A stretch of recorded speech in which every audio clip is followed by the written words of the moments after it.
نعقو متأمات ويكا أبقو مقلاب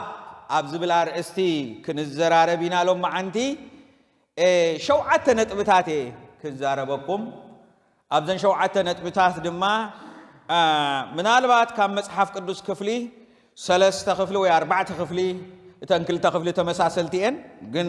أب ثلاثة خفلي خنا نببينا تن ثلاثة خفلي مسنببنا ين كابن كنم مهارو النقل دما እግዚአብሔር ርግጸኛ እግዚአብሔር ጠቃሚ ነገራት ካብት ነገርቲ ከም ዝምህረና እግዚአብሔር አምላክ ይመስገን ስለዚህ ኩላትና ሐቢርና ቀድመ ምጽላይና አብ ማርቆስ ምዕራፍ 6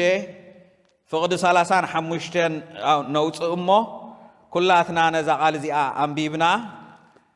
ክስጋዕ 52 ዘሎ መበገሲ ጥቕሲ ጌርና بدحرو تصلينا نابت زغصل قال أملاخ كن حلفينا እግዚአብሔር أملاخنا يمسجن ماركوس معراف 6 كفقدي 35 كم زبل قال كنببي እግዚአብሔር أملاخنا يمسجن كم زيبل እቲ ጊዜ ኣዝዩ ምስ ሓለፈ ደቀ መዛሙርቱ ቀሪቦም እዛ ቦታ እዚኣ በረኻ እያ ምድሪ ኸዓ መሲኡ እዩ ዝብላዕ የብሎምን እሞ ኣብ ጥቓና ናብ ዘሎ ቁሸት ዓድታት ከይዶም ንዓቶም ዝብላዕ ክዕድጉ ኣሰናብቶም በልዎ ንሱ ግና መሊሱ ክበልዑ ንስኻትኩም ሃብዎም በሎም ንሳቶም ከኣ እሳቶን ከኣ ከድናዶ ብክልተ ሚእቲ ዲናር እንጌራ ክንዕድግ እሞ ክበልዑ ክንህቦም በልዎ ንሱ ድማ ክንደይ እንጌራ ከም ዘለኩም ኪዱ ረአዩ በሎም ምስ ፈለጡ 5 ክልተ ዓሳን በልዎ ንኹሎም በብመኣዲ እናሰርዑ ኣብ ለምለም ሳዕሪ ከቐመጥዎም ኣዘዝዎም ككم مسرعهم ببمئتين 50 تقمطوا نتي 5 انجيران كلت عسان العلو ناب السماي قصو قل حلو بارخو نتن انجيرا قريسو كقربلو ندك امزامرتو هابوم اتخلت عساون نخلهم مقلهم كلهم دما بليعهم سقبو اتقرس راس 10 وكلت موسب ሙሉ አልዓሉ ካብቲ ዓሳ ድማ እቶም እንጌራ ዝበልዑ ከዓ 5000 ሰብኣይ እዮም ብኡ ድማ ደቀ መዛሙርቱ ነቶም ህዝቢ ክሳዕ ዘሰናብት ናብ ጃልባ ኣትዮም ንማዕዶ ናብ ቤተ ሳይዳ ክቅድምዎ ብግዲ በሎም ምስ ኣሰናበቶም ክጽሊ ናብ ከረን ደየበ ምድሪ ምስ መሰየ እታ ጃልባ ኣብ ማእከል ባሕሪ ነበረት ንሱ ድማ በይኑ ኣብ ምድሪ ነበረ ንፋስ ብቅድሚኦም ነበረ እሞ ክኸዱ ከለው ብማዕበል ክጭነቁ ረአዮም ብራብዓይ ምቃል ለይቲ ኣቢሉ ባሕሪ እናኸደ ናባታቶም መፀ ክሓልፎም ደለየ ንሳቶም ግና ባሕሪ ክኸይድ ከሎ ምስ ረአይዎ ምትሃት መሲልዎም ጨርሑ ኩሎም ረአይዎ እሞ ሰንበዱ ብኡ ከዓ ኣጀኹም ኣነ ኣይትፍሩ ኢሉ ተዛረቦም ናባታቶም ከዓ ናብ ጃልባ ኣተወ እቲ ንፋስ ድማ ሃድኤ ንሳቶም ውን ብዙሕ ተገረሙ ልቦም ተደፊኑ ነበረ እሞ ነቲ ናይ እንጌራ ነገር ኣየስተውዓልዎን ንጸሊ ሰማያዊ ቅዱስ እግዚአብሔር አምላክና ነመስግነካ ኣለና ጎይታ አቦ ስለዚህ ጊዜ እዚ ተመስገን ስለዚህ ቃል እዚ ተመስገን ኣብ ቃልካ ተአምራት ክንርኢ አእምሮና ክፈተልና እግዚአብሔር ከምቲ ሕያው ቃልካ ንስኻ ተዘይረዲእካዮ ቃልካ አንቢቡ እግዚአብሔር አምላኬ ናብ ምስተውዓል ክበጽሕ ዝኽእል የለን እሞ ዘስተውዕላ ልቦና ክትከፍተልና እግዚአብሔር አምላኬ አእምሮ ዘደንዝዝ እግዚአብሔር አምላኬ ሐሳብ ዘጸልምት ዝኾነ ይኹን በኢየሱስ ክርስቶስ ስም ንብንቁሶለና አቦ ቃልካ ሕያው እሞ ቃልካ ክፈተልና አቦ أب قالك تأمرات علمو تأمرات كنري عندنا خفتلنا لبونانا أبرهلنا እግዚአብሔር አምላኬ ከምት ህያው ቃልካ ህያው ግበረና ሕጅድማ ኸብ ቃልካ ክንመሃር ንስኻ ደግፈና ተረፍ ጊዜና ባርኽ ኩሉ ነገር ጎይታዬን ክብርኻ ይኹን ነመስግነካን ነኽብረካን ልዕል ነብለካን ኣለና ብነገር ኩሉ ነመስግነካን ንባርኸካን ብስም ተፍቅሮ ወድኻ ኢየሱስ ክርስቶስ ቃልካ መሃረና መንፈስ ቅዱስ ኣብ ማእከልና ብኽብሪ ተረኸብ ብጎይታ ኢየሱስ ስም አሜን እግዚአብሔር አምላኽና ይመስገን ምዝዝ ተሐሐዝ እንሪኦ ልክ ኣብ ማርቆስ ምዕራፍ 6 ተጠቂሱ ዘሎ ነገር ዮሐንስ ምዕራፍ 6 ውን ኣብኡ ተጠቂሱሎ ኣብ ማርቆስ ምዕራፍ 6 ይዝርከብ ኣብ ዮሐንስ ውን ምዕራፍ 6 ይዝርከብ ተመሳሳላይ ታሪኽ እዩ ካብ ዮሐንስ ወንጌል ምዕራፍ 6 ግን ሕጽር ዝበለት ፍቅዲ 36 ጀሚርና ክነንብባ ኢና እግዚአብሔር አምላኽና ዝተመስገነ ይኹን نسا كم زتبل يوحنس وانجيل معرف شدشته يغريتا كاب حموشته كسا 10 سلسته እግዚአብሔር አምላኽና ዝተመስገነ ይኹን كم زيبل اتقال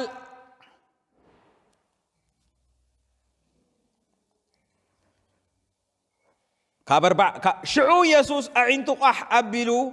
بزو حزب رأيه كما تقول رئيو نفيليبوس إذي آتوم من تقبل عس إنجيرا كابي كن عدق إنا بولو اتخو قبرو زدليو بعلو فليتو نبر أمو إذي زبولو من تقو عزبويو فيليبوس كا نايكل تميتي دينار إنجيرا أقوى قراس أي بس حمن إيو ملسلو كاب آتوم دك مزامورتي حاد نسخة اندرياس حاوسمون بيتروس حمشتو غوغون غوغو سجمن كلت عسان زل وقلعة أبزي الله هاللويا حجي مجمرة أنريو كلت سباتنا نرزلنا أبز كلت سبات زدما منن يوم ندحري لكمني فيليبوسن اندرياسن ጎይታ ኢየሱስ ክርስቶስ ብዙ ህዝቢ ምስራአየ መግብ ከምዘድልዮም ክበልዑ ከምዘለዎም ይዛረባሉ እሞ ኸዓ ምእንቲ ክዕዘቦም ክገብሮ ዘለዎ እንዳፈለጠ ኸዓ እንታይ ዝብሎም ዘሎ እንድሕሪልና ክንገዝእ ዶ እንተበለ ናይ 200 ዲናር በትሽዑ ብጣዕሚ ክቡር እዩ 200 ዲናር ግን اتخلت 100 دينار كومانسي نفس وكفهم قراس اي اخلو منيو سلازي زي حساب نغريو يبلالو منيو زبل زلو فيليبوس يزبل زلو فيليبوس بزح እግዚአብሔር ዝተጠቀመሉ ሪቫይቫል ይሰብኩ አንተ ሆነ ብዙ ሕቶ ዘለዎ ሰብዩ ንጎይታ ኢየሱስ ክርስቶስ አቦ አሪኤናሞ ያخለና ዝበለመንዩ ፊልጶስ እንደገና ድማ ሕጅ እንታይ ይብላሎ እዚ ክኸውን አይክልን እዩ ኢሉ እንድሪያስ ዝበሃል ግን እንታይ ይብላሎ ጸገም የለን አማከልና ሓደ ሰብ አሎ ሓደ ቆልዓ አሎ እዚ ቆልዓ እዚ ድማ እንታይ ኣለዎ ክልተ ዓሳን ሓሙሽተ እንጀራን ኣለዎ ሓሙሽተ ጎጎን ኣለዎ ጎጎ ስገም ኣለዎ ኢሉ ከመይ ገይሩ ኸውን حجز كحسابه نسخاتكم انت تخونوا نحمش تشح سب كيكونه حمش تشح صوت رحم تقطيره تغلال لا على 10 حمش تشح زغون حزبي نزت اكب السب كم قمه انت وسيدكم ما شجر يبلون كلتا عسان حمش تنجران كازل وسبسي الله كتب له خلهم سي كما يجيروا يماتاتن مغنياتهم كلت عسان حمشت انجران اشن قايدو نعسرت حمشت حزبي نحمشت سب كمان زاكل ايكون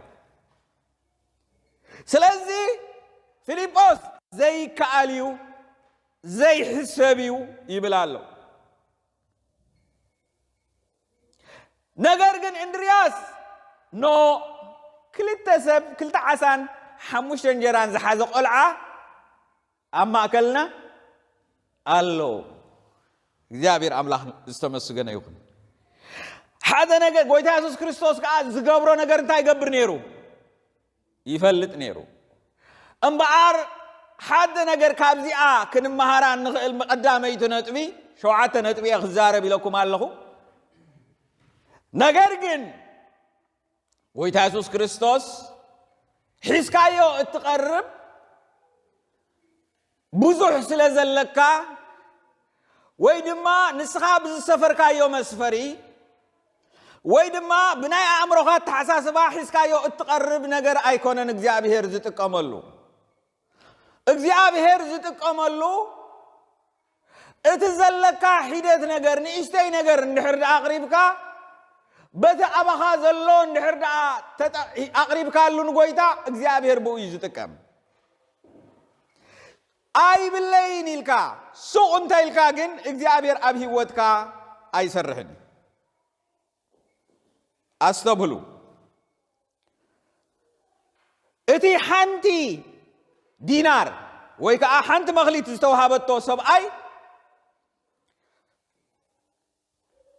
أقربان أنت أي غيروا كبيروا موحدون مبزحون أيكونن عسرتون انت اللو يكونن عسراون انت اللو يكونن مئتون انت اللو يكونن جيغو اتزلو زي مقرابو اتزلو بمقبارو ايو خسير مبر زلو انت زغرب نيرو ابقن ما املاح بزحيو እግዚአብሔር አምላክ ይባረክ እንባር ዝኽን ብልከለና እግዚአብሔር ንሙሴ ዝተጠቀመሉ ንህዝቡ ኸሳግሮ ከሎ ሙሴ ኣብ ኢድካ ዘሎ እንታይ ኢልዎ በትሪዩ በትሪ ከ እንታይ ዝገብረሉ ዝነበረ ዝጓስየሉ ዝነበረ በትሪ ዝጓስየሉ ዝነበረ በትሪስ ከመይ ገይሩ እዩ ባሕር ዘሳግር ዝጓስየሉ ዝነበረ በትሪሲ ከመይ ገይሩ እዩ ንባሕሪ ኤርትራ ንህዝቢ كحلف زغل جن زتكمل الله زنبره بتري أبيدو زلا انتايا بتريا انتايو بتري سلاز بو إلا ما ميدو وسأني بتاني شيء بترخ أنت غيره أستغيره هايكونني مخنياتهم زرقح بترخ هايلو قالوا كويل أبيد كاب زلوا مسخاب زلوا حسكايو بزلا خانجر بوزي اسكي تتقام إلو لو بكو زلنا نيشي نجر نعيقنا أنا يبلين كم مبالي قلنا كابت بزلنا نجر تتقيمنا أو كان مجاب يركن نقرب السغاسي زي تقبل الله ما كلنا ما تعرف كنت سكوب ده يكون نزوي كاب تقبل كخلاك تكون كالله يبلك تقبل كالله أتم قبال كاي يكون نسجم إتز تقبل كاي نجر فليت كاب كان مجابير زلك حيس كه تقرب كله كاي سلسلة زقدام هاي نتبيو بار داويد سي نقولياد زودقص بمنتاي بونج أسأري بأمني بحنتي أمني أسأرسي بمنتاي بونج إفيو مخنياتهم نداويد زلوا ونج إفيو نداويد زلوا أسأري بمنتاي ندحريلكم ني قاسا خلو زفلطو ونج إفندا ونج إفه بس أسأر ندا جبره كتكام كله يفلتيو سلزي خمس كله أنت عيلوه بق أبا عايز خيديلو نجار جن يسبات حساس براي سأقول جن أنت عيلوه نو زي بنيش تو أنت عايز لمداي وج زلمداي سلزي وج زلمدا سلزي خونه نسخاد ما مسؤقت إمكا أنت عايز تجبرنا خا عايز تخلينا خا سلزي نشخا قول عايخا نيش ليخا نجار جن كتجبروز جب أكان تاي تخدني لوه حاسين كدان انت خبرو جميرو كخدنو جميرو حاسين كدان انت تخدنسي كخيد انت دليخه مخاد ازي زيناتي ازي زي لمدكو ناتي ايكونن نعاي زدليني وانجفن ጸጸርን ሃሌሉያ እንታይ የድልዮ ምክንያቱም ኣብ ኢዱ ዝነበረት ወንጭፍ ያ እታ ወንጭፍ እኮ ዝጓስ የላያ እታ ወንጭፍ እኮ ኣብ በረኻ ንዓ ሒዙ ላዕልን ታሕትን ዝጎየላ ዝነበረት ወንጭፍ ያ ዳኖ ኣነ ተሓፂና ይኮንኩን ዝኽደን ክኽደን ዝኽሕዝ ዘለኒ ብምንታይ ኢሉ ወንጭፍ ስለዚ ብወንጭፍ ንመን ኣቢልዎ ንጎልያድ ደርዒምዎ ኣውዲቕዎ ክሳዱ ቆሪፅዎ ንህዝቢ ኣምላኽ ነፃ ኣውፂእዎ እግዚአብሔር ኣምላኽ ይባረኽ ራዕድን ፍርህን ካብ ህዝቢ ኣምላኽ ኣልጊስዎ ህዝቢ ኣምላኽ ብሓጎስ ክጭድር ገይርዎ ታሪኽ ለዊጥዎ ሓዘን ናብ ሓጎስ ቀይርዎ ጓህ ናብ ዕልልታ ቀይርዎ ፍርህን ስምባደን ናብ ሆታ ቀይርዎ እግዚአብሔር ኣምላኽ ይባረኽ ስሙ ብሩኽ ይኹን ስለምንታይ እንድሕሪልኩምኒ እግዚአብሔር ብዘለካ ኢኻ ዝጥቀመልካ በቲ ዘለካ እንድሕር ደኣ ተጠቒሙ ድማ እግዚአብሔር ኩሉ ግዜ ናብ ዓወት እዩ ዘምጽኣካ ስለዚ ሓወይ እንታይ ኣሎ ኣብ ኢድካ ዘለካ እንታይ እዩ በቲ ዘለካ ነገር እግዚአብሔር ክጥቀመልካ እዩ ሓወይ ሓፍተይ በቲ ዘለክ ነገር ክጥቀመልክ እዩ ዘለካ ነገር ኣይትሕባእ ብዘለካ ነገር ገዲፍካ ከዓ ዘይብልካ ነገር ኣይትርኤ ብዘይብልካ ነገር ከዓ እግዚአብሔር ካልእ ነገር ስለዝጠመትካ እግዚአብሔር ክሰርሓለይ ምክንያቱም እግዚአብሔር ኩሉ ኻእል እዩ እግዚአብሔር ብወንጭፍ ይኽእል እግዚአብሔር ብበትሪ ባሕሪ ምስጋር ይኽእል እግዚአብሔር ብኩሉ ይኽእል ምክንያት እዩ ደኣ እምበር ኩሉ ነገር ኣብ ኢድ ኩሉ ኻእል እግዚአብሔር እዩ ዘሎ ስለዚ እግዚአብሔር ኩሉ ኻእል ስለዝኾነ ዓብ ነገር ክትሒዝካ ክትመጽእ ኣይኮነን ዝደልየካ ዓብ ነገር እቲ ዘለካ ሒዝካ ክትመጽእ ክልተ ዓሳን ሓሙሽተ እንጀራን ክልተ ዓሳን ሓሙሽተ እንጀራን ከን ኩሉ ህዝቢ እንታይ ገይርዎ መጊቦ ጸጊቡ እግዚአብሔር ኣምላኽ ይባረኽ ኩሉ እንታይ ኮይኑ ጸጊቡ እግዚአብሔር ይመስገን ከመይ ምጽጋብ ደስ ኣይብልን ሰብ በሊዑ ክጸግብ ከሎ እግዚአብሔር ኣምላኽ ይባረኽ እግዚአብሔር ስሙ ብሩኽ ይኹን እሞሲ እንታይ ደኣ እሞ እንድሕር ንሱ ኮይኑሲ እንጀራ ጠሚኩም ዶ ፈልጥ ንዝኾነ ይኹን ነገር ጠሚኩም ዶ ትፈልጡ ክጠሚ ከለኹምሲ ምግቢ መሪፅኩም ዶ ትፈልጡ ኣይትመርፁኑ እንድሕር ጥዑም ምግቢ ምዃኑ ክትፈልጥ ደሊኻ ጥዑም ምግቢ ምዃኑ ትፈልጥ ጠሚኻ እንታይ ክትገብሮ ከለኻ እዩ ጠሚኻ እንድሕር በሊዕካ እንታይ ኢኻ ትኸውን ኩሉ ነገር ጥዑም እዩ ዝኸውን ምክንያቱም ኣብቲ ድሌትካ ጥሜት እንተላ ጎይታ ኢየሱስ ክርስቶስ ኣብ ዮሐንስ ወንጌል ምዕራፍ 4 ሓደ ግዜ ጠሚዮም ዶ ነይሮም ምስ ሃዋርያት ኣይጠመየን ሃዋርያት እንታይ ክገብሩ ኸይዶም ነይሮም እወ ኣስቤዛ ክገብሩ ኸይዶም ነይሮም እንታይ እዮም ከዓ ክገብሩ ደልዮም ምግቢ ከብልዑ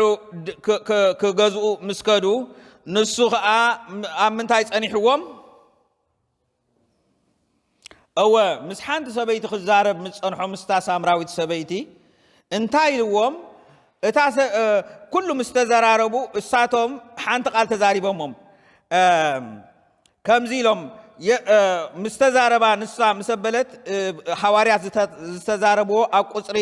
25 ኣቢልኩም 27 ሽዑ እቶም ደቀ መዛሙርቲ መፁ ምስ ሰበይቲ ብምዝራቡ ተገረሙ ግናኸ ሓደ እኳ እንታይ ትደሊ ወይስ ንምንታይ ምስኣ ትዛረብ ኣለኻ ዝበሎ የልቦን እታ ሰበይቲ ከዓ ዕትሮኣ ሓዲጋ ናብ ከተማ ኣተወት እቶም ሰብውን ዝገበርዎ ዘበለ ዝነገረኒ ሰብኣይ ንዑ ረኣዩ እንድዒ ክርስቶስ ዶ ይኸውን በለቶ ኣብ ከተማ ወፂኦም ናብኡ መፁ ይብል ላዕል ኢልኩም ድሕር ደኣ አንቢብኩሞ ብላዕ ኢሎሞ ንሱ ከም ዘይበልዐ ሓደ ቃል ግን ተዛሪብዎም እንታይ ኢሉ ተዛሪብዎም ብልዐይሲ ፍቓድ ኣቦይ ምግባር እዩ ኢሉ ተዛሪብዎም እግዚአብሔር ኣምላኽ ይባረኽ ስለዚ ንሳቶም እንዳበልዑ ከለዉ ንሱ ግን ደስ ዝበሎ ነገር እንታይ እዩ እንድሕር ኢልኩም ፍቓድ ኣቦኡ ብምግባሩ እዩ እግዚአብሔር ኣምላኽ ስሙ ብሩኽ ይኹን ሕጂ እንታይ ደልየ ዘለኹ ኣነ ኣብዚኣ ተዓባይ ነጥቢ ደሊና ዘለኹ እንታይ እዩ እንድሕር ኢልኩምኒ ጎይታ ኢየሱስ ክርስቶስ ቀዳምነት ዝቀድሞ ዝነበረ ንፍቃድ አምላኽ ቀዳምነት ካብ ምግቢ ንላዕሊ ካብ ብልዒ ንላዕሊ ብልዒ አገዳሲ ነገር እዩ ብልዒ ዋና ነገር እዩ ካብ ምግቢ ንላዕሊ አገዳሲ ንክርስቶስ ወይ ከዓ ናይ ፍቃድ አምላኽ እዞም ሰባት እዚኦም 5000 ሰባት ግን ንጎይታ ኢየሱስ ክርስቶስ ዝሰዓብዎ ስለምንታይ ስዒቦሞ ስለምንታይ ስዒቦሞ ብምንታይ ሞቲቭ ስዒቦሞ ብምንታይ ዓላማ ስዒቦሞ እንታይ ክገብረሎም ስዒቦሞ ኢየሱስ ታ ክገብረልካ አኻ ትስዕቦ ንምንታይ ትስዕቦ ኣለኻ ትስዕቦ ዘለኻ ጽሩይ ሞቲቭ እንድሕር ዘይብልካ ስጋዕ መጨረሻ ክትከይድ እንድሕር ኮንካ ስጋዕ መጨረሻ ብዓወት ክትውድእ እንድሕር ኮንካ ትኽክለኛ ሞቲቭካ አኻ ክትዓራር ዘለካ እዞም ሰባት እዚኦም ሓደ ነገር እዮም ንጎይታ ኢየሱስ ክርስቶስ ዝሰዓብዎ እንታይ ስለ ዝበልዑ እዮም መግቢ ስለ ዝበልዑ እዮም እንታይ ኢልዎም ኣብ ዮሐንስ ወንጌል ምዕራፍ 6 እቲ ታሪኽ እንድሕር አንቢብናዮ አንተ ወይ ዘንበብኩልኩም ታሪኽ እንድሕር አንቢብናዮ ሓደ ቃል ይሓቲትዎም ንዓይ ትደሊኑ ዘለኹም ሲ እንታይ ስለ ዝበልዓኩም እዩ ኢልዎም መግቢ ስለ ዝበልዓኩም እዩ እምበር ካልእ ደሊኹም ኣይኮንኩምን ንዓይ ትስዕቡን ዘለኹም ንዓይ ትሓቱን ዘለኹም ንዓይ ትደሊኑ ዘለኹም እዚ ስለ ዝኾነ እዩ ይብሎም ኣሎ ኣብ 6 ካብ 5 እስከ 13 እንድሕር አንቢብኩምሞ እቲ ታሪኽ ኣብኡ ክትረኽብዎ ኢኹም ሓደ ቃል ሓቲትዎም ኣሎ ብኡ እንታይ ኢልዎም ንጎይታ ኢየሱስ ክርስቶስ ምስ ደለይዎ ክሕባእ ከሎ ኢና ንርኢ ንምንታይ ተሓቢ ንምንታይ ወሰን ባሕሪ ኸይዱ ትፈልጡ ዲኹም እወ ንምንታይ ወሰን ባሕሪ ዝከይዱ እንድሕር ኢልና ሓደ ነገር እዮም ሓሲቦም ንዕኡ ክምንዝዕዎ ከም ዝደለዩ መንዚዖም ድማ እንታይ ክገብርዎ ከንግስዎ ስለ ዝደለዩ ሕጂ ጎይታ ኢየሱስ ክርስቶስ ከንግስዎ እንዳደለየስ ስለምንታይ እዩ ዝሃድም ዘሎ ስለምንታይ ገዲፍዎ ምኸይዳሉ ሕጂ ንስኻትኩም ኣነ ንስኻትኩም እሲ ክብረት እንተ ዝመፀለ መቸም ንግስና ንጉስ ምዃን ንጉስ ምዃን እኮ ዝለዓለ ፀፍሒ መስለኒ ምሽ ኣይኮነን ዲ ንጉስ ምዃን ዝለዓለ ፀፍሒ ዲ ይኮነን ምክንያቱ ንጉስ ተኾንካ ድላይካ ክትእዝዝኻ ንጉስ ተኾንካ ኣዛዛይ ኣለካ ዲ የብልካን ንጉስ ዝኣዘዞ ድላዩ ዝኸውን ሕጂ ንጎይታ ኢየሱስ ክርስቶስ ከዓ እንታይ እዮም ዝደልዩ ዘለዉ ከንግስዎ እዮም ዝደልዩ ዘለዉ ጎይታ ኢየሱስ ክርስቶስ ከዓ ክነግስ ኣይደለየን ሕጂ እዚ እዩ ተጋጭዩ ዘሎ እዚ ክልተ ሓሳብ እዚ እንታይ ኮይኑ ኣሎ ተጋጭዩ ኣሎ ንግስና ከንግስዎ ይደልዩ ኣለዉ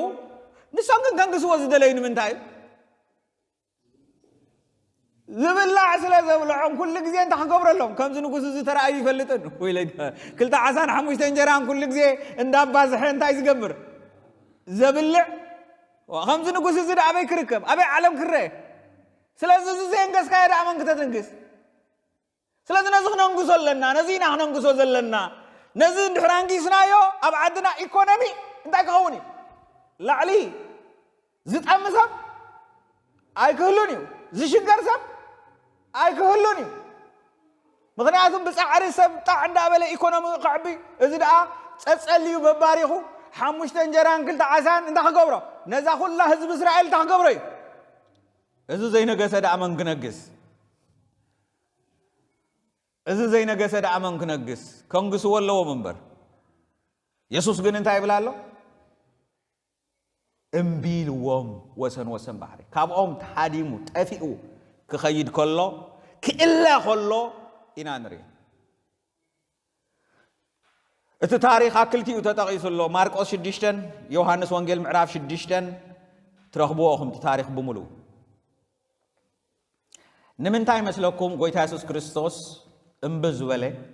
እንድሕር ነጊሱ ናብ መስቀል ኣይከይድን እንድሕር ነጊሱ እቲ ዝመፀሉ ሓሳብ ኣብዚ ምድሪ እዚ እንታይ ይገብርን እዩ ኣይፍፅምን اندحر نجيسو اتناي كريستو እግዚአብሔር ኣብ መስቀል ንጎይታ ኢየሱስ ንዓና ምን ተሓጢያትና መይቱ ንደቅ ሰባት ከድሕነና ዝዘለዮ ነገር ኣብ ህይወቱ እንታይ ይገብርኒ ኣይፍጽምኒ ኣይኮነን ዲ ከም ተራሰብ ክኽሰስ ኣለዎ ከም ተራሰብ ክውንጀል ኣለዎ ከም ተራሰብ ኣብ ፍርድ ቤት ክቀርብ ኣለዎ ከም ተራሰብ ድማ ከም ንጉስ ከይኮነ ከም ወንጀለኛ እንታይ ክኸውን ኣለዎ ክኽሰስ ኣለዎ ኣብ መስቀል ክውዕል ኣለዎ ኣብ መስቀል ክግዕር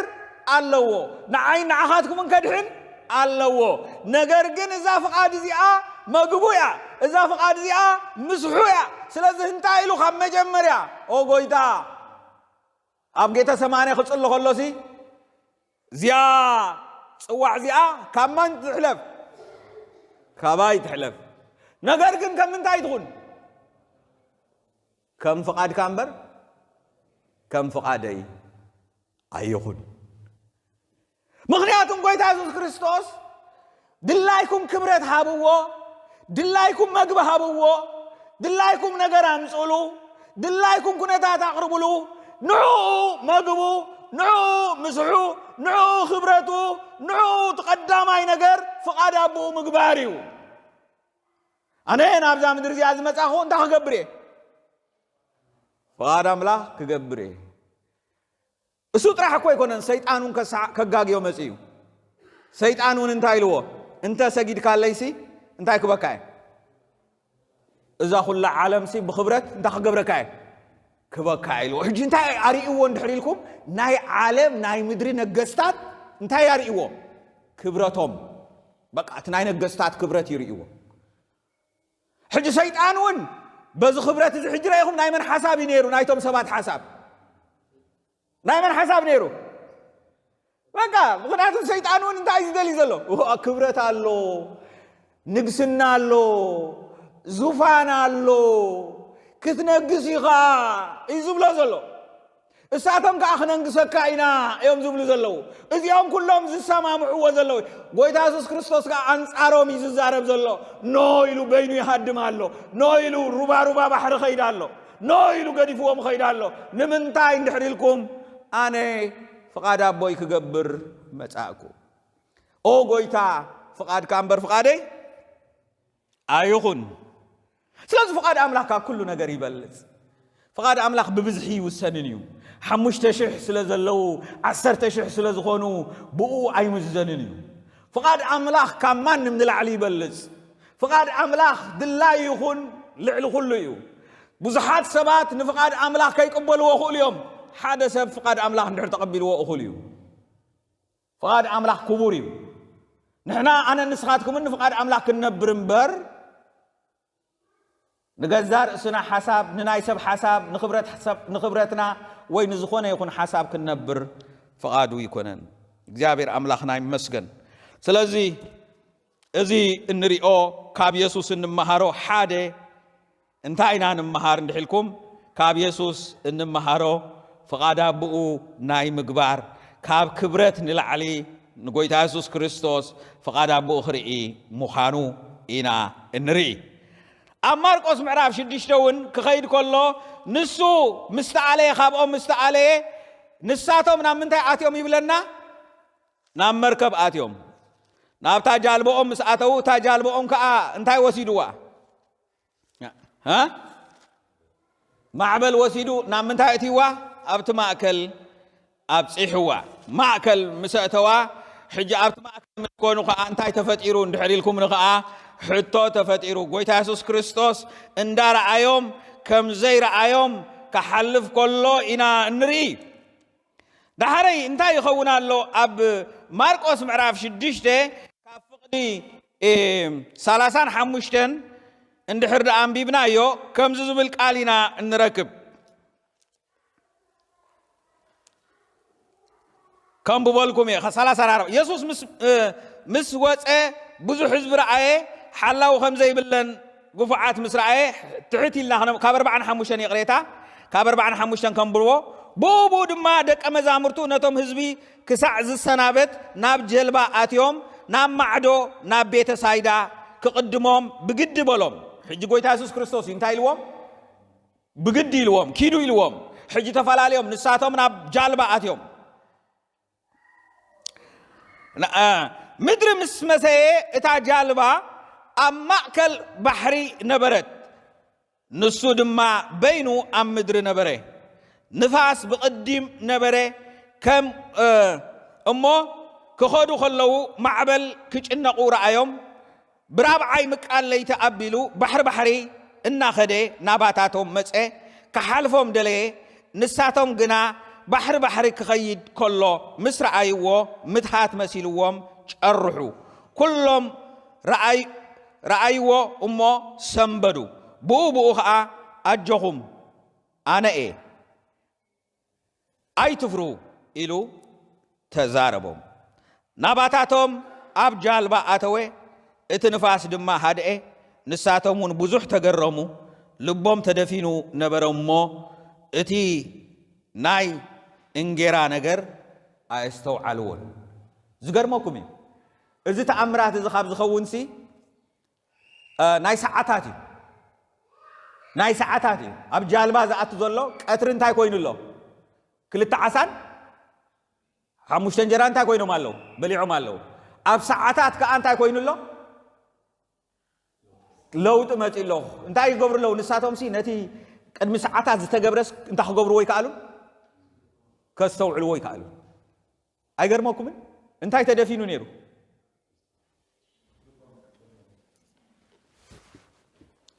اسكنا استوعل انتاي تدفينو نيرو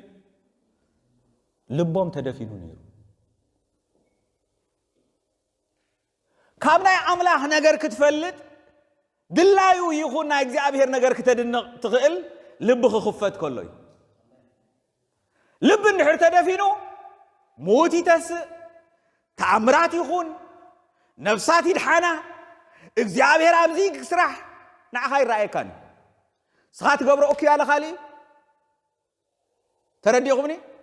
املاح در نا املاح اندحريها كن نا اغزابير نجر كتريخ ثلاثه زوم سبات زيوم تاي كوينم نيرو قدمو از تغبرت امرات اندار ايو خيدنقم لبوم تدفينو نيرو اندابل خلص اب بحر مصيوم كن انتاي خونو خلو انا نري يچنقو معبل كا انتا غيروم نابت بحر حجي غويتا انتا يدلي زلو امنتهم كلمامدوم يدلي زلو ማለት امنت كلمامدوم بامنت كعابيو كتنكرو ابنا እግዚአብሔር ነገር ጽኑዓት ከሆኑ ንጎይታ ክፈልጥዎን ክርድእዎን እዮም ይደሊ ዘሎ ሕጂ እዚ ምስደለ እንዳ ማሃሮን ከሎ ሕጂ ኣብዚ ጉዳይ እዚ እንታይ ኢልዎም ናብኦም ቀሪቡ ኣይትፍሩ ኢሉ ሓደ رابعي مقاليتي اتي زبرت عصلماتي رابعي مقاليت ማለት ናብ ሰዓት ሰለስተ ሰለስተ رابعي ማለት ናይ መወዳእታ ማለት بدحرقو زلو ناي ليت خيكونه نام منتاي مالتي وغحتاي حجي ابدقدق صلمات بطعم خبيد اب زخونه ناي مጨረሻ صلماتي ጎይታ ኢየሱስ ክርስቶስ ዝመጽ ዘሎ ابت صلمات መጽይኻ እንታይ ዝብሎም ዘሎ አይትፍሩ እግዚአብሔር አምላክ ባራ እንታይ ኮይኖም አለው ተጨኒቆም አለው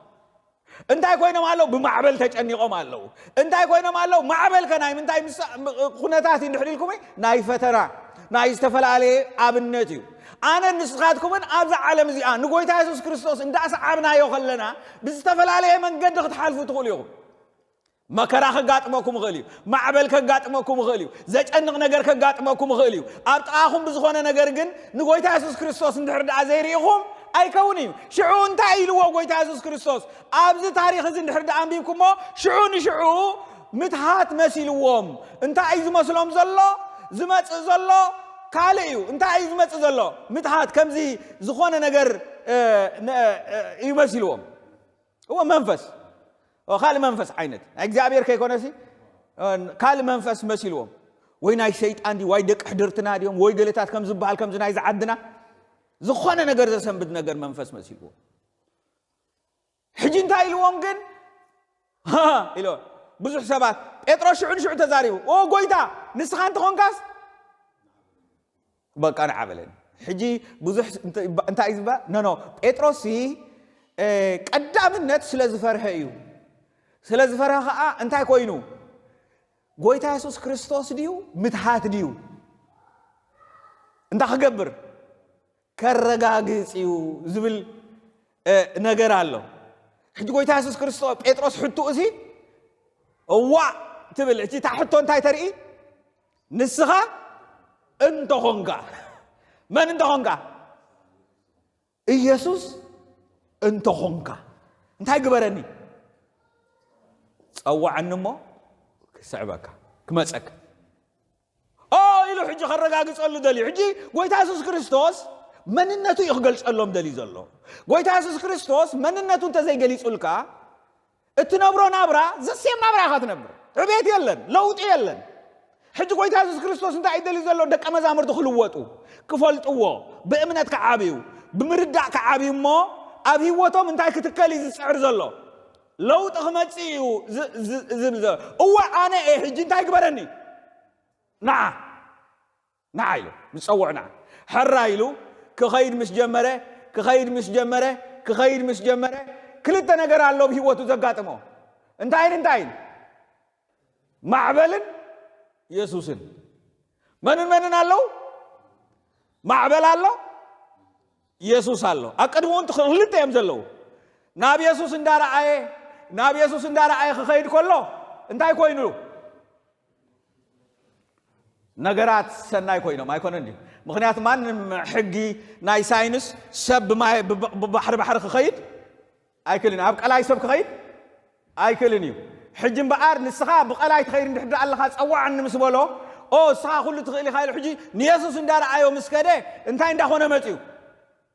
ማይ መሬት እንዳሆነሉ ሁሉ ነገር እንዳጣዓመሉ መጪው እንቱ ሐመን መስአለየ ግን ካብ ኢየሱስ መስአለየ ግን እንታ ክገብር ጀሚሩ كتحل جميرو شجركا عند حردات أميت كايو زت حلي شجركا عند حردات أميت كايو إمنت كيكون زحدرلكا بروبليمي زحدرلكا ماليسو قداي ساقطي وزمت بوزح شجرات أبي وتكاخت حلف تغيليخا نجرجن قوي يسوع كريستوس أمتو يسوع كريستوس عند حرد أميت كايو نجرات كله سنايم زخنولكا كونتات كله خصبق الكايو منجد دخا كله خصبق الكايو أكاي دخا كله خصبق الكايو دحر انتاي ندحر الكومني شجر يلن ايكونن معبل يلن ايكونن ابت معكل معبل جن مس يسوع كريستوس كون كان يسوع اندات امتكا جن كتكيد تغليخا اما اكل معبل نفاس الله معبل الله زيጨንቅ ነገር አለው ግን እግዚአብሔር አምላክ ይመስገን ኢየሱስ ሆናለሁ ሃሌሉያ ابت معبل من الله ኢየሱስ አለው ስለዚህ ጴጥሮስ መጀመሪያ ኢየሱስ ከም ዘሎ ረጋግጽዩ ኢየሱስ ንስኻ ዲኻ እወ አላህ ዲኻ እወ እንድሕር ዳ አላህ አነ ክመጽ እወ ሕጂ እንዳመጽ ሆለን መንግሪ ኣለዎ ኢየሱስ ዕንትናን ኢየሱስ ተሪእን ጥራሕን ነዊሕ መገድ ንጓዓዝ ኣብ ዝኾነ ቦታ ማዕበል ክትስኡ ይኽእል እዩ ማዕበል ኣሎ ዘጨንቕ ነገር ኣሎ ዘሰንብድ ነገር ኣሎ ኢየሱስ ዝረአየት ነፍሲ ግን ኣይትስንብድን እያ نيسوس ندحر إخايو أي تسمبدنها دبر صعيب لكاني حج انت عايز الله رأيكم مسكي استخاتكم أب زمن حواريات انت تخونوا قويت يسوس كريستوس زمرحة يغريتا قويت يسوس كريستوس زمرحة بيتا كريستيان ويكاتهم مستهم حواريات انت تهلو مونتهم حواريات كلهم تتمتوهم حنت نجار تراحهم تخكلين ياخد كون تقولوا نيسوس كريستوس اندحر دعاء ريحهم تراحهم زي تعنقف نمنت عند حلكم ني بيتروس انت تأميتكم مو بيتروس انتايو كحدايو يقعد كتريوهم كتأرات أركريوهم أي فلتوني يلو كريوت نياقوم اندحريهم ياقوم يوحنس اندحريهم أزمادهم حيزهم متيهم انت خبروا خلوهم حدينا بتصقام حدينا بيمان نقمت كبلو خلو كتريوهم نفس وقف سب اندحر دامتيهم ولا توم شموم بعلق اليوم اخا تسفا زقورصو ጨሪሶምና ኢየሱስ ክርስቶስ ሐሳብ ዘይ ተረድኦም ናዓዶም ዝኸዲዮም ኣብዞም ኩሎም ግን ንመን እንተሪኻ ኢኻ ደው ክትብል ትኽእል ኢየሱስ ናመን ትጥምት ኢየሱስ ስለዚህ ኢየሱስ ንጠምት ናብ ኢየሱስ ከኣ ነጠምት እግዚአብሔር አምላክ ዝተመስገነ ይሁን ስለዚህ ኢየሱስ ክርስቶስ ዝጠመተ ሰብ ኩሉ ግዜ ደው ኢሉ እዩ ዝኸይድ ብዙሓት ሰባት ዓበይቲ አገልገልቲ ካብ ሐዋርያት እስከ ሓንቲ ሕቶ ክሓተኩም ናይ እንድሪያስ ተዛዓበየ አገልግሎት እንታይ ማለት ኣብ መጽሓፍ ቅዱስና ኩሎም አገልገልትን እናቶም አገልግሎት አገልግሎም አለው ተረዲኹምኒ ኩሎም ዝፍለጡሉ ኣለዉ ጳውሎስ እንታይ ኢለኩም ሕጂ ብዛዕባ ጳውሎስ ብዙሕኩም ክትዛረቡ ትኽእሉ ጴጥሮስ እንታይ ኢለኩም ከዓ ብዛዕባ ጴጥሮስ ናቶ ክትዛረቡ ኢኹም ቧ መጺት ዝሰበኾ ስብከት ዘበሎ ነገር ነፍስ ወከፍኩም ክትዛረቡ ሕጂ ግን ዝሓተኩም ዘለኹም ብዛዕባ እንድርያስ ዝሓተኩም ዘለኹ እንድርያስ ምስ ተጸውዐ ኣብ ህይወቱ ዝዓበየ አገልግሎት ዘገልገሎ እንታይ እቲ ዝዓበየ አገልግሎት ኣብ መጽሓፍ ቅዱስ ተጠቂሱ ዘሎ ንሱ ዘገልገሎ አገልግሎት እንታይ أجهم دحان كي تجاجي كنقرأكم إيه من تغصعبوني ليه ناي إندرياس تزعابي أقلقلوت نحاو بيتروس نبي يسوس ممسوي قلت لي نحاو بيتروس نبي أمسيوه مخنياتهم نبيتروس نبغوي تازم تؤمن إندرياس نبيتروس انتايو عبا حوي سلازخونه مجمريا زصعب زنبره إندرياس ود مزمور نايمن نيرو ناي مطمق يوحنس ود مزمور ينيرو ناي يوحنس ود مزمور سلازنبره قويتا يوحنس كا نامن اطميتو انه حاتيات عالم زرق ገንጀል እዚኡ ትመሲሕ ብነቢያት ዝተዘርበሉ ምስ በለ ንዮሐንስ ገዲፎም ንመንስዕ ይቦሞ ንኢየሱስ ይቦሞ መንዮም እንድርያስ ካብ ዘለው እንድርያስ ምሸት ንገዝኡ ምስ ኣተወ እንታይ ልወን ጴጥሮስ እቲ ብነቢያት ዝተመስከረሉ ኩሎም ነቢያት እንታይ ዝገበሩሉ ዝመስከሩሉ ኣብ ጽሑፋት ዘሎ ናብዛ ምድር እዚ ኣኽመጽ ዝተባህለሉ ኢየሱስ እንታይ ጌርናዮ ረኺብናዮ ኢየሱስ በዓል ናዝሬት እንታይ ጌርናዮ ረኺብናዮ ኢሉ ናመን ኣምጽይዎ ናብ ኢየሱስ ስለዚ ጴጥሮስ ዝኣክል ሰብ ናመን ኣምጽዩ ማለት እዩ ናብ ኢየሱስ ስለዚ እንድርያስ እታ ዝዓበየት ነጥብ ዘምጻእሲ ንኢየሱስ ንጴጥሮስ ናመን ኣምጽይዎ ናብ ጎይታ ኣምጽይዎ ጎይታ ከም ጴጥሮስ ተጠቂሙ ዶ ተጠቅመን ሓወይ ሎሚ ሓደ ዝጠቅም ዓብ ዓሳ ናብ ኢየሱስ ክተምጽእ ትኽእል ኢኻ ናብ ኢየሱስ እንድሕራ ጠሚትካ ሰባት ናብ ኢየሱስ እንድሕራ ጠሚትና ብርግጽ ኣብቲ ሽዑ ግዜ ከዓ ሰባት ናመን ክመጹ እዮም ዓብ ነገር ዓብ ፕላን እግዚአብሔር ዝጥቀመሎም ሰባት ኣብ ህይወትና ስለዚ ክልተ ነገር የተዛሪበ ዘለኹ ናብ ኢየሱስ ነጠምት ንኢየሱስ ከዓ ንጠምት ንክርስቶስ እንድሕራ ጠሚትና ናብ ኢየሱስ እንድሕራ ጠሚትና እግዚአብሔር ኣብ ህይወትና ዓብ ስራሕ ክሰርሕ ይኽእል እዩ ናይ ግድን ኣይኮንካም ጴጥሮስ ክትከውን ጴጥሮስ ምናልባት ሕሙማት ምእንቲ ሓዊስ ኣብቲ ጽላሎቱ እንታይ ይቐምጡ ነይሮም ሕሙማት ይቐምጡ ነይሮም ምክንያቱም ጽላሎቱ እንድሕር ንሕሙማት ተንኪዎም እንታይ ይኸውን ነይሮም ይሓዊ ነይሮም እንድርያስ ግን ከምኡ ንርኢ ኣይንርኢን እንድርያስ ግን ትዛዕበየ ነገር ናብ ጎይታ መምጽኡ እዩ ስለዚ ኣሕዋተይ እዚ እዩ እቲ ቀንዲ ዘድሊ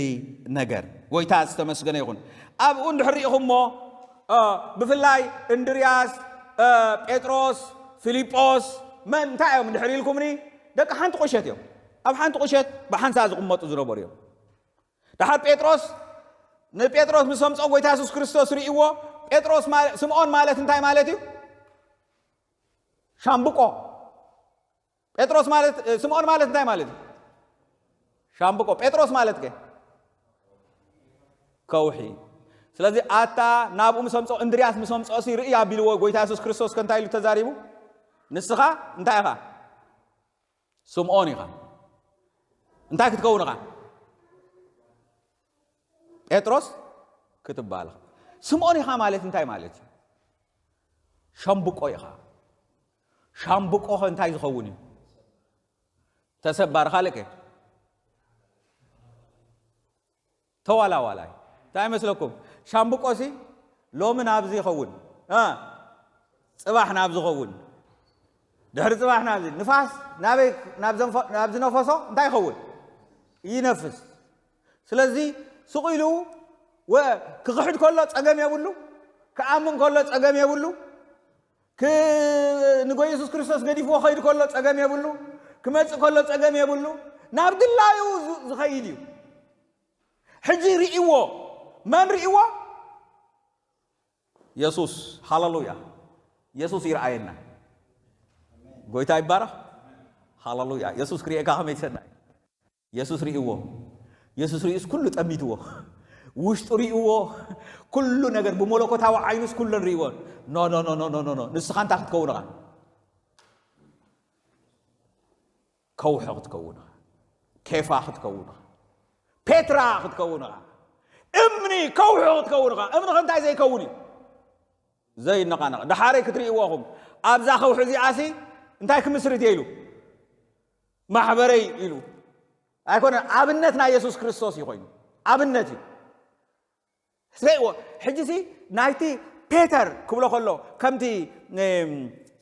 ولا يزي نبر نغروسي لويطو ناتنائيل مالت قال اسمه بتلميوس بتلميوس زبل شيم كترخبو كلكم ما مصحف قدوس من زطقسيو ناتنائيل زطقسيو ناتنائيل كا انت ايلو رئيم سبلو انت ايريو غرح زي بلو نمنتاي غرح زي بلو يلوم غرح زي بلو يا تطقيسا زلاتا مصحف قدوس زلا جن غب زي كونه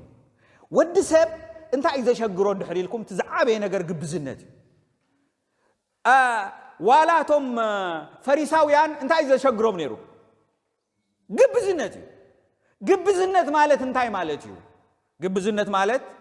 ዘይኮንካዮ ሙኻን ከለኻ ካለ ምምሳል ካለ ሃይማኖታው ኸይኮንካሲ ሃይማኖታው ኮንካ ትቀርብ ካለ ትኸውን ነዚ ኮይና ሓደ ጊዜ ፔንቴኮስታል ቸርችስ እንታይ ይብሉ መስለኩም ኖ ናይ መዘምራን ክዳን እንታይ ኸውን ኣለዎ ይብሉ ከተርፍ ኣለዎ ሰብስ መዘምራን ክዳን ገይሩ እንታይ ክገብር ይብሉ ምክንያቱ መዘምራን ክዳን ክትክደኖ ከለኻሲ ወይ ናይ ቀሺ ክዳን ክትክደኖ ከለኻ እንታይ ዝመስል እንታይ የምስለካ ማለት ገለ ፍሉይ قال منفساو ነገር ሓደ ገፊሕ ሰብኣይ ገለታት ኮይኑ ዝረአ ድሓር ውሽጥኻ እንተ ተራኣየሲ ኣሸጋሪ መቃብር ትኸውን ክልተ እንታይ ይኸውን ማለት እዩ ኦፖዚት ይኸውን ስለዚ ጎይታ ኢየሱስ ክርስቶስ ታይሎም ን ፈሪሳውያን ታይሎም ስኻትኩም ልቕልቓት መቃብርኩም መቃብርሲ እንታይ ማለት እዩ ብላዕሊ كم مقابر كو زصبقه بامن براد زتوقطه بغلمله زصبقه بعنقن ببرورن بطعم دس بزبل ነገር زو اوشت ግን እንታ ያለው ሬሳ አጻጽጥሎ ስለዚህ ናትናኤል ክሪኦ ሆሎ ኖ ናትናኤል እንታ አይኮነን ይልዎ ግብዝ አይኮነን ናትናኤል እንታ አይኮነን ግብዝና የብሉን ከም ዘለዎ ኮይኑ ዝቀርብ كم تخوينو وزولو خوينو زقربي سلازي نسخا بزح كتريخا كبلو خلو نري دحار قويتا يسوس كريستوس ناب غليلا ناب تمقت كخيد كله زغرمكم نازريت اب نازريت تسيو كاب نازريت حدا ነገር ዝፍለጥሉ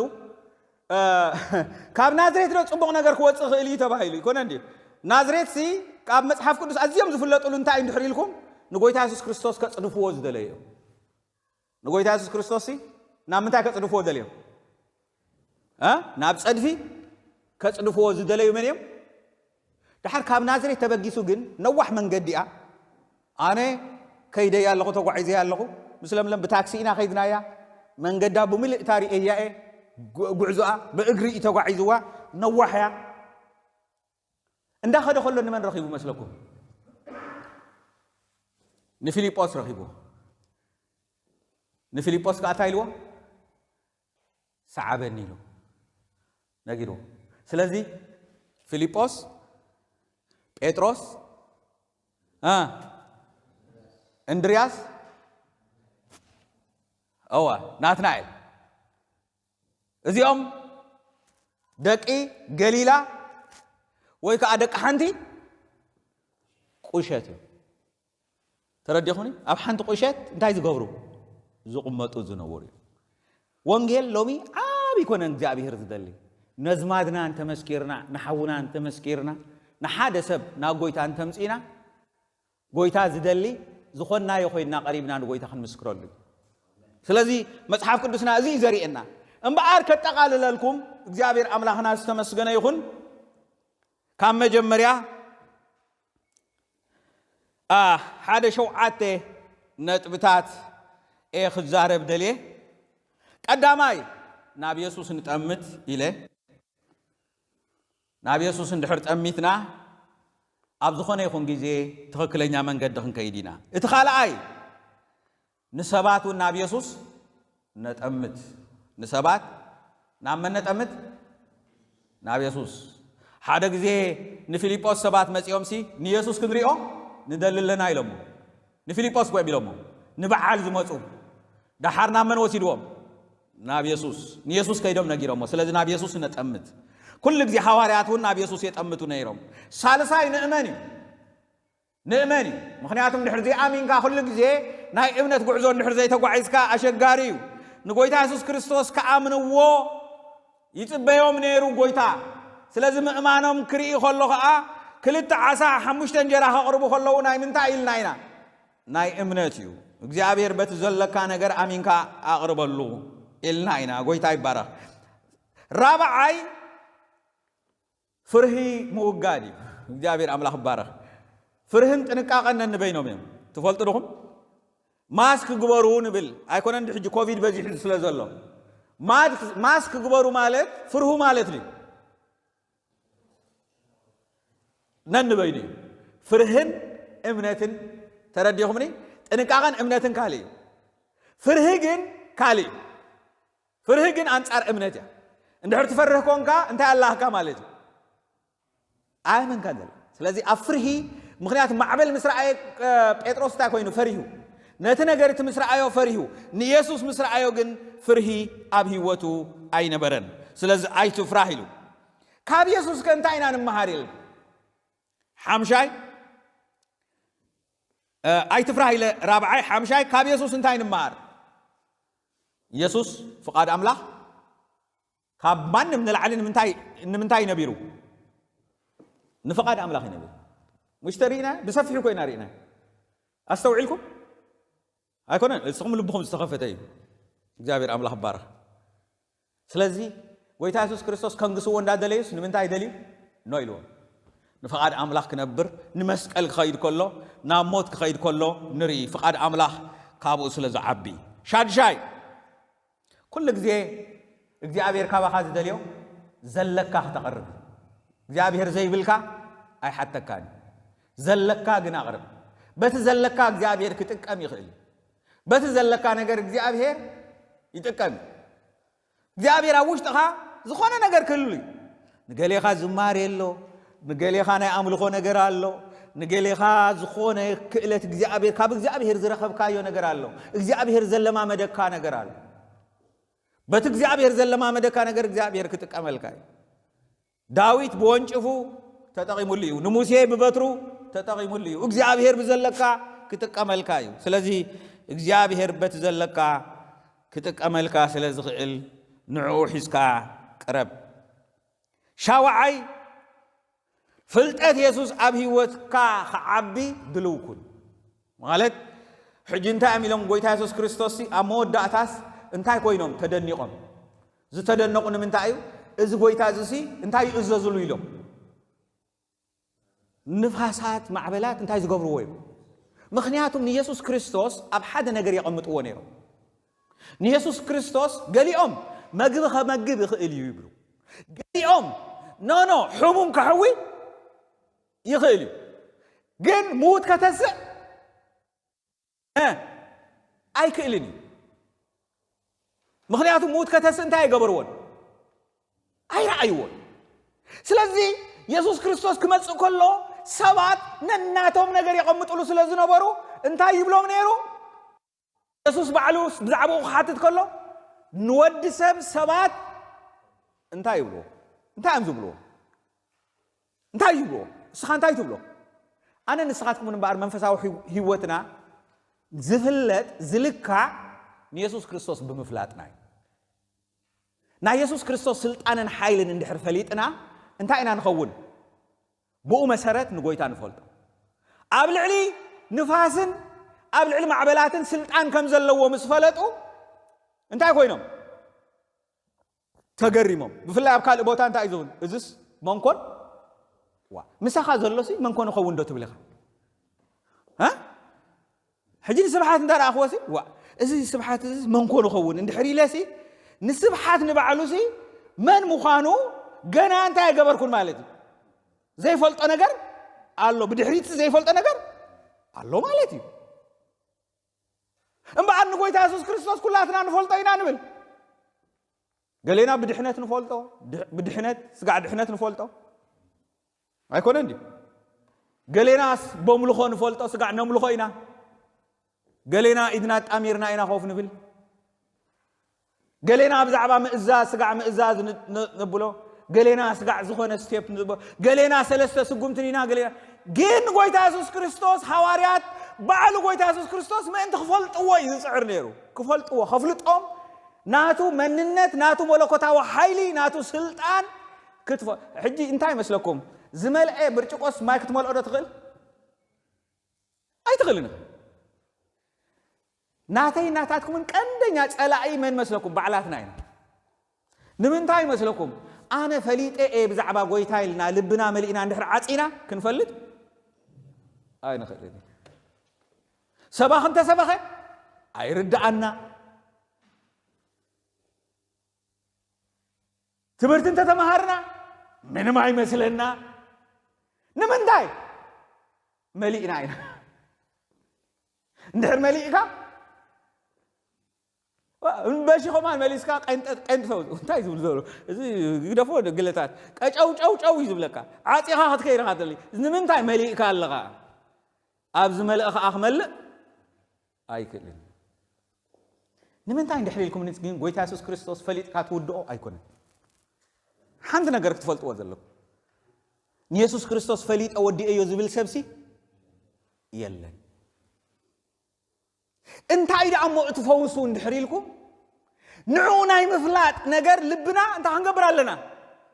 ክንከፍት ኣለና ከፊትና ኩሉ ግዜ ጎይታ ተዛረበኒ ጎይታ ክፈልጠካ ብስልጣንካ ክፈልጠካ ብሓይልኻ ክፈልጠካ ብኣምላኽነትካ ክፈልጠካ በቲ ዘይፈለጥኩኻ መንገዲ ክፈልጠካ ኢልና እንድሕር ተጻቢን ኣምላኽ ይገልጽ ነው ይገልጽን በቃ እዚኣ ታፈውሳ እንድሕር ጎይታ ክፈልጠካ እደሊኤ ዝብል ናይ ጽምዓት ልቢ ናይ ምድላይ ልቢ እንድሕር ደኣ ኮይኑ ጎይታ እንታይ ይኸውን ይግለጽ ተዘይኮነሲ ሓሙሽተ እንጀራን ክልተ ዓሳን ክምግብ ሪኦሞሲ ልቦም እንታይ ኮይኑ ነይሩ ኢሉ ተደፊኑ ነበረ እሞ ክፈልጥዎ ኣሕዋተይ ሓደ ግዜ ልቢ ምድፋንካ ሰብ ፍቓድ ስለ ዘለዎ ልብኻ ክትደፍን ትኽእል ኢኻ ሓጢኣት ይደፍነና እዩ ናይ ሓጢኣት ልምምድ ይደፍን እዩ ናይ ገዛእ ርእስና ፍቓድ ከዓ ይደፍን ልብና እንድሕር ተደፊኑ ከዓ ድላዩ ስብከት ይሰበኽ ድላዩ ኣገልጋሊ ይምፃእ ድላዩ መንፈርፈር ዘለዎ ሰባኺ ኣብ ዝጠጠው ይበል ብዝኾነ ይኹን መንገዲ ኣባኻትኩም ክበፅሕ ዝኽእል ነገር ኣባይ ክበፅሕ ዝኽእል ነገር የለን ማለት እዩ ልበይ እንድሕር ዓፀ ስለዚ ንጎይታ ኢየሱስ ክርስቶስ እንታይ ዝደሊ ዘሎ ሕጂ ንሐዋርያት ዘፍልጦም ዘሎ እዚ ንፋስ ዝእዘዝዎ ጎይታ መን እዩ ኢሎም ክስንብዱ ገይርዎም መን እዩ ከመይ ዝበለ ኣምላኽ እዩ ኢሎም ክድነቑ ገይርዎም ሕጂ እንታይ እንድሕር ኢልኩም ንጎይታ ኢየሱስ ክርስቶስ ብሓድሽ ነገር ፈሊጦም ቀድሚ ሕጂ ብዘይፈልጥዎ ነገር እግዚአብሔር ኣምላኽ ይባረኽ ስለዚ ክንደይ ተማሂርና ማለት እዩ 7 ነጥብታት ተማሂርና እግዚአብሔር ይባርክኩም እግዚአብሔር ሰናይ ኣምላኽ بزن زتمهرنا ينجر نحرت تقيمنا بوزح نجر كنا ترفين بوزح نجر أزن زتمهرنا ينجر لبنا عادفينا عند حرات مهرنا ينكا بوزح نجر كن كسرين سلازي لبنا نخفت لبنا كل جزء نقويتها دلويخون قويتها أنا بقويتها نرئي نقويتها ما نتأمت نابو نتأمت نعون إمن بزخون نجر أب عالم بزخون نجر دم أي نفرح نفقد أملاخ رأسنا ندالو زلنا نجر نابو زابير حزنا نقرب بفلتات أملاخ نكون عبد ما كل جزء لبنا ندالو قويتها دم ما خرج عنا اسكن تصلي